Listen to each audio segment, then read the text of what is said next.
이재명 대표도 자, 선처를 호소한 내용이 지금 있습니다. 함께 보시죠. 피고인 진술서를 냈는데 대통령 취임 이후 표적 수사 및 쪼가기 억지 기소 정치적 이유로 수사가 되었다. 낙선자로서는 이 유례를 찾기 어려운 징역형을 선고받았다라면서 434억 보전비도 언급을 했다고 해요. 제1야당이 조작 증거와 불공정 수사로 과도한 채무를 감당할 상황에 처한다면 민의가 왜곡되고 민주주의가 훼손될 것이다라고 주장했습니다.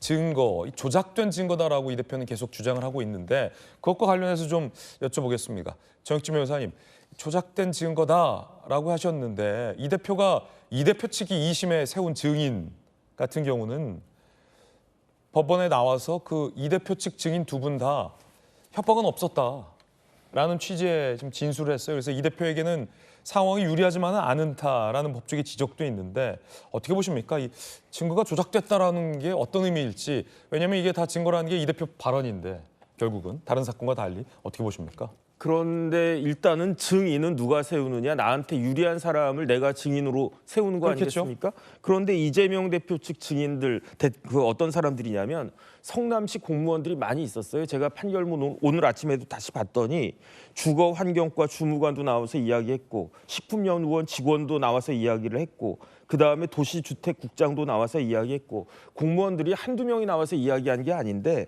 다 어떤 이야기를 갖다 하는가, 협박받은 게 없다는 거예요. 그다음에 이거는 알아서 적의 처리하라는 그런 이야기였고, 그렇기 때문에 제가 봤을 때 1심에서 실형이 나왔는데 유감스럽게도 이재명 대표도 잘 아실 거예요. 왜냐하면 항소심에서 이걸 뒤집는 것은 현실적으로 불가능하다라고 하는 것을 이재명 대표가 아니까. 그러니까 며칠 전에 자필로 손으로 써가지고 그 타이프한 것도 아니고 손으로 써가지고 쓰면서 434억 이야기했다는 것 자체가 현실적으로 어려우니까 선처를 부탁하는 것이 아닌가, 저는 그런 생각이 들고. 네. 왜 그런가? 지금 이재명 대표 공직선거법 이 사건은요 크게 두 가지로 이루어지지 않았습니까? 첫 번째가 김문기 처장을 알았느냐 몰랐느냐, 두 번째가 백현동인데 이 백현동은 완전히 빼박일 수밖에 없는 게 왜 그런가?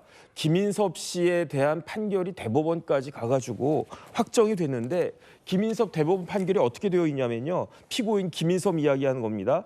사업에 관한 아무런 전문성도 없고 노하우도 없었는데 오로지 지방 정치, 이건 결국 시장 이야기하는 거 아니겠습니까? 그리고 그 밑에 있는 성남시 공무원과의 친분만을 이용해가지고 적극적으로 알선을 했고 그 대가로 수십억 돈을 받았다. 그렇기 때문에 법정 최고형에 처한다. 이렇게 되어 있는데 이와 같은 관련 사건에서 대법원까지 가서 중형이 내려진 사안에 대해서 어떻게 항소심 재판부가 다른 판단을 할 수 있겠는가? 두 번째로는요, 100만 원 미만의 금액도 불가능합니다. 왜 불가능하냐면은 그거는 우리나라 그 공직선거법 양형 규정을 보면 되는데 양형 규정상의 최하 금액이 얼마냐면 그게 70만 원이거든요.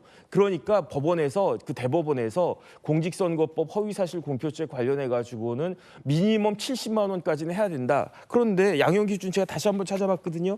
양형 기준 다시 한번 찾아봤는데 그런데 어떤 경우가 감형 사유에 해당되는가? 이거는 소극적으로 했거나 전파성이 없거나 무엇보다도 자수하거나 반성하거나 이런 경우이거든요. 그런데 전파성이 무지무지하게 강했잖아요. 2021년 막 그 한창 그 뜨거운 대선 레이스에서 그 다른 데도 아니고 집권 여당, 그것도 180석 가진 집권 여당의 대선 후보가 나와서 이야기하고 그게 중계가 쫙 됐는데 그게 어떻게 전파성이 없다고 할 수 있겠습니까? 1심에서도 전파성 굉장히 높다라고 인정을 갖다 했고요. 그다음에 진짜로 만에 하나 이재명 대표가 지금이라도 내가 이러이러한 거 잘못했다, 내가 거짓말했다, 유권자들 속여서 미안하다, 이렇게 말씀을 하셨으면 그 부분에 대해서 어느 정도 선처가 가능할지도 모르겠는데 조금 전에 보지 않았습니까? 조금 전에 그 민주당 의원님 나오셔가지고 뭐라고 그랬습니까? 무죄라는 이야기잖아요. 그러면 반성도 하나도 안 하는데 어디서 뭘 감형할 것인가? 깎아줄 데가 없다. 깎아줄 게 없고요. 제가 봤을 때